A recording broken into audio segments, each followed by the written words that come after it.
My boss fired me for lacking creativity after I designed their best-selling products. But I fought back. It was a crisp autumn morning when everything changed for me. The kind of morning where the air feels alive with possibility, and sunlight filters through golden leaves like nature's own spotlight. That day, however, would not be about new beginnings but rather an abrupt ending, one that left me reeling and questioning every ounce of confidence I had built over the years. I worked at Innovating Solutions, one of those trendy design firms everyone wanted to work for. Glass walls, bean bags scattered across open spaces, coffee machines that could brew your soul if you weren't careful, all the trappings of modern creativity.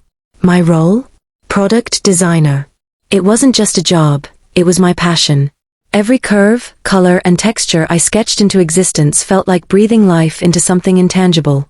And yet, on this particular morning, none of that mattered. The meeting started innocuously enough.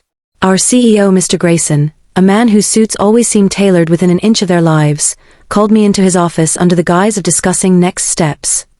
His tone was clipped, formal, as though he were reading lines from a script instead of speaking to someone who had poured her heart into the company for nearly 5 years. Emma, he began without preamble, leaning back in his chair as though creating distance between us physically might make what he was about to say easier. Spoiler, it didn't. We've decided to let you go. My stomach dropped. Let me go? For what? I'd spent countless late nights perfecting designs, collaborating with teams, pushing boundaries no one else dared touch. Just last quarter, 2 of our best-selling products, the ones driving record profits, were mine. Mine. Yet here we were.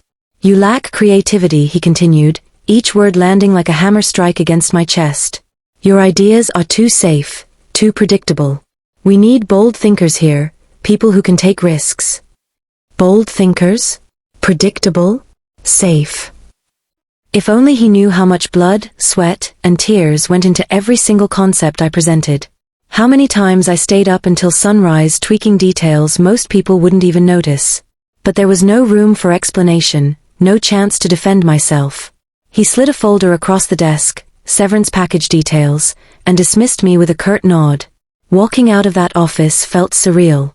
Colleagues avoided eye contact, pretending not to see the storm brewing behind my forced smile. Packing up my things took mere minutes, but leaving felt impossible. This place had been my second home, my sanctuary. Now it felt alien, hostile even. As I stepped onto the sidewalk outside, clutching a cardboard box filled with remnants of my professional identity, anger slowly bubbled to the surface. Anger at being dismissed so callously. Anger at being told my work that had defined entire product lines, wasn't good enough. But more than anything, anger at myself for letting it happen. Because deep down, I couldn't shake the feeling that maybe they were right. Maybe I was playing it safe. Had I become complacent? Was I coasting on past successes instead of challenging myself to grow? These questions gnawed at me during sleepless nights and haunted me during aimless days spent scrolling through job listings I couldn't bring myself to apply for. But then, amidst the chaos of self-doubt, a spark ignited. A tiny flicker of defiance that refused to be extinguished. They thought I lacked creativity? Fine. I'd show them exactly what creativity looked like. Not for them, for me. Because somewhere along the way, I realized this wasn't just about proving my worth to Innovating or Mr. Grayson. It was about reclaiming my voice, my vision, and my future. And so, with nothing but determination and a head full of swirling ideas, I decided to fight back. In the weeks following my dismissal, I found myself adrift in a sea of uncertainty. Each morning brought a fresh wave of anxiety as I stared at the blank canvas of my future. For the first time in years, I wasn't tethered to deadlines or client briefs. There were no meetings to attend, no emails pinging incessantly on my phone. Freedom should have felt exhilarating, but instead, it felt suffocating. To cope, I turned to old habits. Sketching became my lifeline, a way to quiet the cacophony of doubt rattling around inside my mind. At first, I drew aimlessly, filling pages with abstract shapes and patterns that didn't mean anything. It was cathartic, yes, but also frustrating. Where was the clarity I craved? Where was the breakthrough moment I'd seen in movies, where the protagonist suddenly realizes their true purpose? Then one evening, while rummaging through the box of belongings I'd salvaged from Innovating, I stumbled upon something unexpected, a prototype I'd abandoned months earlier. It was a sleek, minimalist lamp designed to adapt its brightness based on ambient light levels. Simple, functional, elegant. I remembered pitching it to the team, only to have it shot down for being too niche. Too niche? The irony stung. Holding the prototype in my hands reignited something dormant within me. This wasn't just a rejected idea, it was a reminder of why I fell in love with design in the first place. Design wasn't supposed to be about pleasing corporate overlords or chasing trends. It was about solving problems, telling stories, making life better in small but meaningful ways. And if companies like Innovating couldn't see that, perhaps it was time to forge my own path.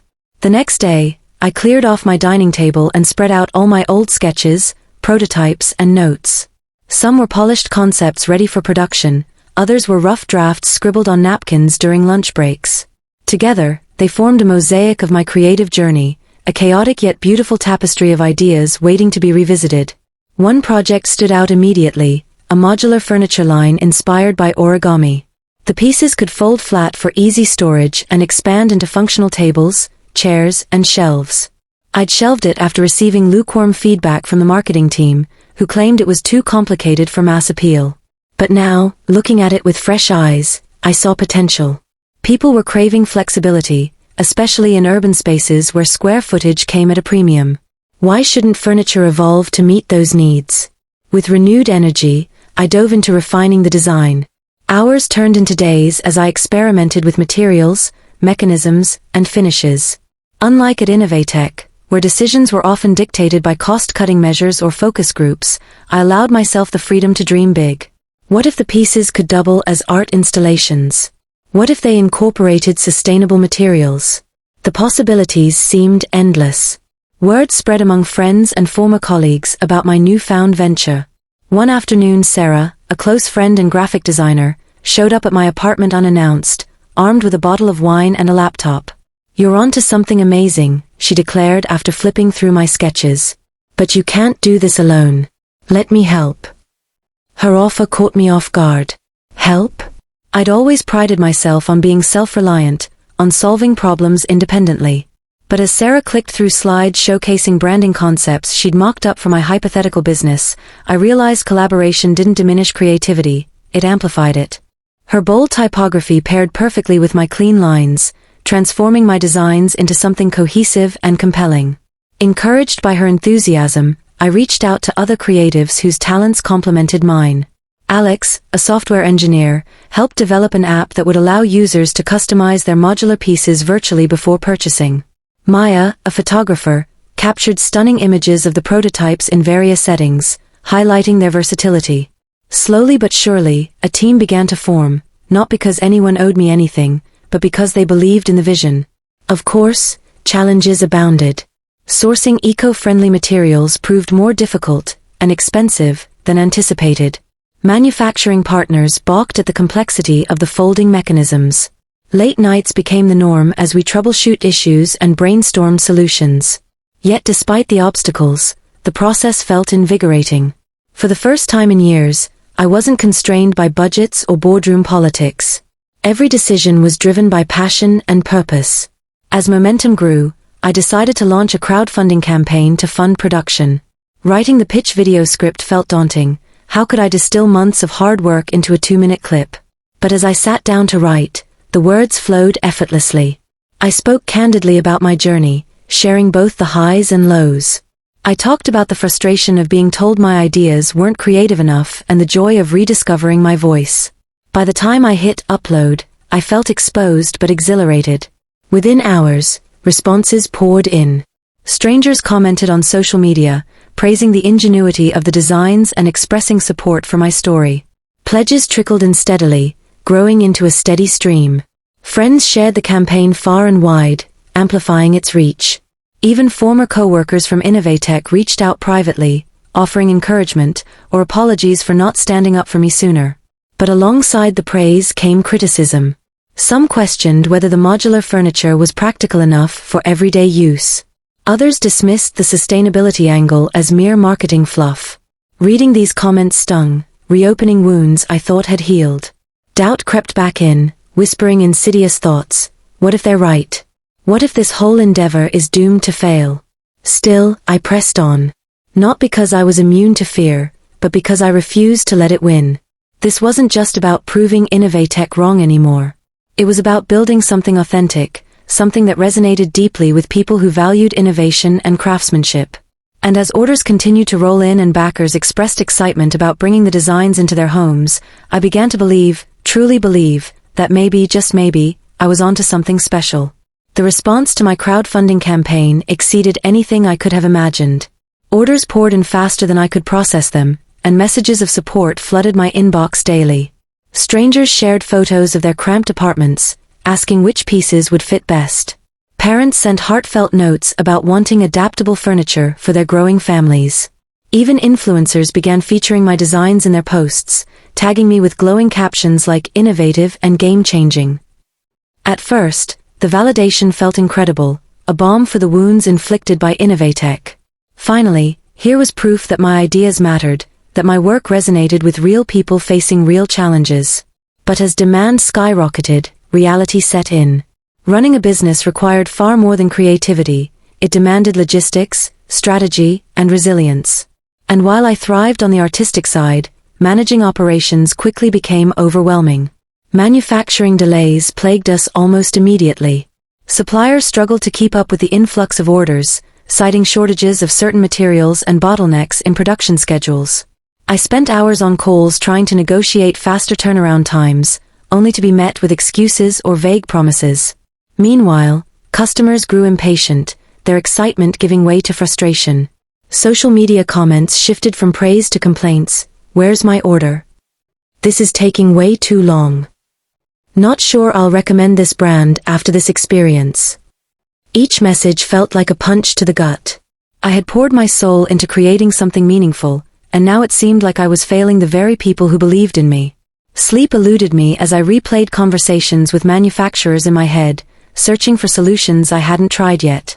Stress headaches became a daily occurrence, and the initial thrill of entrepreneurship gave way to exhaustion. But the manufacturing hiccups were just the beginning. As sales increased, so did scrutiny. Competitors took notice of my success and began releasing knockoff versions of my designs at lower price points. Retail giants swooped in, flooding the market with cheaper alternatives that undercut my margins. Worse still, some accused me of copying existing concepts, claiming my origami-inspired furniture bore similarities to designs they'd seen elsewhere. The accusations stung, even though I knew they weren't true. Innovation rarely happens in a vacuum, and inspiration often draws from multiple sources. Still, seeing my hard work dismissed as derivative hurt deeply.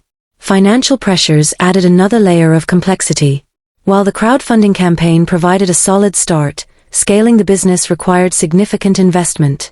Equipment upgrades, warehouse space, employee salaries, all of it added up faster than I anticipated. Loans and grants became part of my vocabulary, but securing funding proved difficult. Investors wanted guarantees I couldn't provide, and banks hesitated to back a fledgling company led by someone with no prior entrepreneurial experience. More than once, I considered throwing in the towel, convinced I was in over my head. Through it all, Mr. Grayson's words echoed in my mind, "You lack creativity." Was he right? Had I misjudged my abilities? The doubts I thought I'd conquered came roaring back, louder than ever. Maybe I was too predictable, too safe. Maybe I should have stuck to working for someone else instead of attempting to build something on my own. On particularly bad days, I allowed myself to wallow, to cry, rant, or sit in silence staring at the ceiling. But eventually, I always returned to the same realization: quitting wasn't an option. Not because I needed to prove anything to anyone else, but because I owed it to myself to see this through. Failure would hurt, sure, but giving up would haunt me forever. So I dug deeper. I leaned on my team, trusting them to carry the weight when I couldn't. Sarah revamped our marketing strategy, focusing on storytelling to differentiate us from copycats. Alex developed a tracking system that gave customers real-time updates on their orders, easing tensions caused by delays. Maya created behind-the-scenes content showcasing the craftsmanship and care that went into each piece, reinforcing our commitment to quality over quantity. Slowly, things began to stabilize. Manufacturers adjusted their processes to accommodate our growing needs. Customer satisfaction improved as transparency increased, turning frustrated buyers into loyal advocates. Even the financial hurdles started to loosen as word-of-mouth recommendations attracted new investors willing to take a chance on us. Yet perhaps the most surprising source of strength came from unexpected allies, former colleagues from Innovating. A few reached out privately, apologizing for not supporting me during my tenure and offering connections to industry contacts who could help streamline production. One ex-coworker even quit his job to join my team, citing dissatisfaction with corporate constraints and admiration for my vision. Their gestures reminded me that not everyone at Innovating had been blind to my contributions. Some had simply been powerless to act within the confines of a rigid system. Knowing that gave me perspective. Not all battles are personal, and sometimes the enemy isn't a person but a mindset. As momentum rebuilt, I found myself reflecting on how far I'd come. From the humiliation of being fired to the chaos of launching a business, every step had tested me in ways I never anticipated. But through it all, I discovered something invaluable: resilience. Creativity wasn't just about generating ideas, it was about finding solutions, adapting to challenges, and refusing to give up, even when the odds felt insurmountable. And yet, despite the progress, I knew the journey was far from over. Success wasn't linear, and setbacks would undoubtedly arise again. But for the first time, I faced the future not with dread but with determination. Whatever lay ahead, I was ready to meet it head-on. Though things were starting to stabilize, I couldn't shake the feeling that this was just the calm before another storm. The world of entrepreneurship is unpredictable, and I knew better than to get too comfortable. Every email notification, every phone call, felt like a potential curveball waiting to knock me off balance again.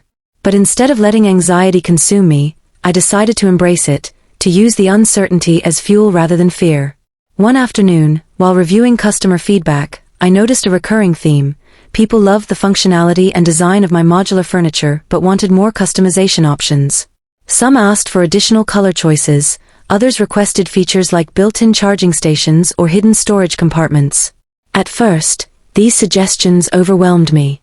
Customization meant added complexity, more designs to create, more materials to source, more manufacturing variables to manage. It sounded exhausting. But then I remembered why I started this journey in the first place: to solve problems creatively. If customers were asking for something, it meant there was a gap in the market, a need I could fill. So instead of dismissing their requests as impractical, I leaned into them. I gathered my team for an emergency brainstorming session, determined to find a way to make customization scalable without compromising quality or blowing our budget. The result was revolutionary: a modular kit system. Instead of pre-assembled pieces, customers would receive individual components, panels, hinges, connectors, that they could mix and match to build exactly what they needed. Think Lego meets IKEA, but with a sustainable twist. Not only did this approach reduce manufacturing costs, but it also empowered users to become co-creators, turning assembly into part of the experience. When we announced the new system on social media, the response was electric. Pre-orders surged overnight, and influencers who had previously ignored us jumped at the chance to showcase the kits in action. Videos of people assembling their own unique pieces went viral, sparking conversations about creativity, sustainability, and the joy of hands-on craftsmanship. For the first time, I felt like I wasn't just selling products, I was sparking a movement. But success has a funny way of attracting attention, and not all of it is positive. As our popularity grew, so did scrutiny from competitors and regulators. One morning, I opened my inbox to find a cease and desist letter accusing us of patent infringement. According to the complaint, a rival company claimed ownership of a similar modular concept and demanded we halt production immediately. My heart sank. Had I been so focused on innovation that I overlooked legal protections? Panic set in as I frantically searched through old files, trying to piece together timelines and evidence proving my designs were original. Thankfully, Sarah came to the rescue once again. She reminded me of the countless hours I'd spent documenting every stage of development, from initial sketches to prototype iterations. Those records became our lifeline. We hired a top intellectual property lawyer, who assured us the case was weak at best. Still, fighting it wouldn't be cheap or easy. Legal battles are grueling, both financially and emotionally, and I worried about diverting resources away from the business. But abandoning ship wasn't an option either. This was my dream, my livelihood, and I refused to let someone else take it away. While the legal drama unfolded behind the scenes, I channeled my energy into expanding the brand. I began collaborating with artists and designers to create limited edition collections that pushed the boundaries of what modular furniture could be. Imagine a desk that doubles as a canvas for digital art or a bookshelf that glows softly when touched. Each collaboration brought fresh perspectives and widened our audience, introducing us to communities I never imagined reaching. These partnerships also opened doors to speaking engagements and workshops, where I shared my story with aspiring entrepreneurs. Standing on stage, microphone in hand, I realized how much I'd grown since that fateful day at Innovating. What started as a personal vendetta against injustice had transformed into a mission to inspire others to trust their instincts and pursue their passions fearlessly. The irony wasn't lost on me. Being fired for lacking creativity had unleashed a torrent of it. Yet even as accolades rolled in, features in prestigious magazines, awards recognizing innovation and sustainability, I remained grounded.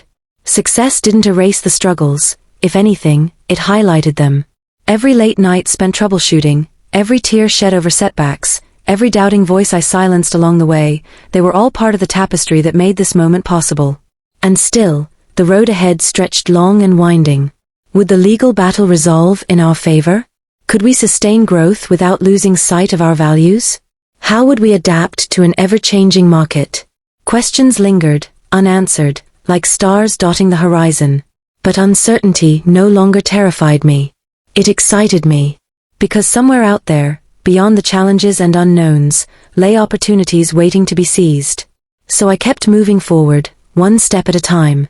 With each decision, each risk, I proved to myself, and to anyone who doubted me, that creativity isn't something you lack or possess. It's something you cultivate, nurture, and fight for. And I wasn't done fighting yet. The legal battle dragged on longer than anyone anticipated, draining resources and testing my resolve.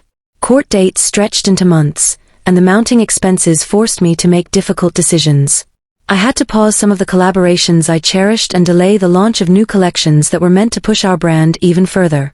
It felt like a step backward when we'd finally gained so much momentum. But adversity has a way of sharpening focus. During those long, tense months, I realized something crucial. This fight wasn't just about defending my designs, it was about protecting the spirit behind them. My modular furniture wasn't simply functional, it represented freedom, adaptability, and empowerment. If I gave up now, I'd be letting go of everything I stood for. With renewed determination, I leaned into the challenge. I worked closely with our lawyer, poring over documents, timelines, and patents until my eyes blurred. I reached out to industry experts who could testify to the originality of my work, gathering affidavits and evidence to bolster our case. And perhaps most importantly, I stayed transparent with my team and customers, sharing updates and reaffirming our commitment to integrity and innovation. Finally, after what felt like an eternity, the verdict came down in our favor. The court ruled that while the rival company held certain patents, their claims against us were unsubstantiated. Our designs were deemed distinct enough to stand on their own. Relief washed over me in waves, but it was quickly followed by exhilaration. We weren't just vindicated, we were validated. The victory reignited public interest in our brand, and orders surged once again. This time, however, I approached growth differently. Instead of chasing rapid expansion, I prioritized sustainability, both environmentally and financially. I implemented stricter quality controls, forged partnerships with ethical suppliers, and invested in employee training programs to ensure everyone shared the same vision. Slowly but surely, the business evolved from a scrappy startup into a respected name in design. One evening, as I sat at my desk reviewing quarterly reports, I noticed something remarkable. Profits weren't just holding steady, they were increasing. More importantly, customer satisfaction ratings were higher than ever. People weren't just buying our products, they were forming emotional connections with them. Testimonials poured in from parents using our modular kits to create play spaces for their kids, freelancers designing ergonomic home offices, and students transforming tiny dorm rooms into multifunctional havens. It dawned on me then that success isn't measured solely by numbers or accolades. It's about impact, the ripple effect your work has on others' lives. Knowing that my designs were making a difference filled me with a sense of fulfillment I'd never experienced before. As the years passed, I continued to innovate, always staying true to the ethos that had guided me from the beginning. When trends shifted towards smart technology, I integrated sensors and AI capabilities into our pieces, allowing users to control lighting, temperature, and even music through their furniture. When global supply chain disruptions hit, I spearheaded initiatives to localize production, reducing carbon footprints and supporting local economies. And then there were the moments that reminded me why I started this journey in the first place. Like the day a young girl wrote to me, saying she used one of our desks to build her first science project. Or the letter from a retired teacher who transformed her cluttered garage into a cozy art studio thanks to our modular shelving system. These stories weren't just heartwarming, they were proof that creativity isn't confined to boardrooms or balance sheets. It lives in the everyday choices we make, the problems we solve, and the joy we bring to others. Eventually, I decided it was time to pass the torch. After nearly a decade of pouring my soul into the company, I stepped back from day-to-day operations to focus on mentoring the next generation of designers and entrepreneurs. I wrote a book chronicling my journey, not as a how-to guide but as a testament to resilience, vulnerability, and the power of believing in yourself, even when no one else does. On the day of its release, I received an email from an unexpected source, Mr. Grayson. He congratulated me on my achievements and admitted he'd been wrong to dismiss my potential.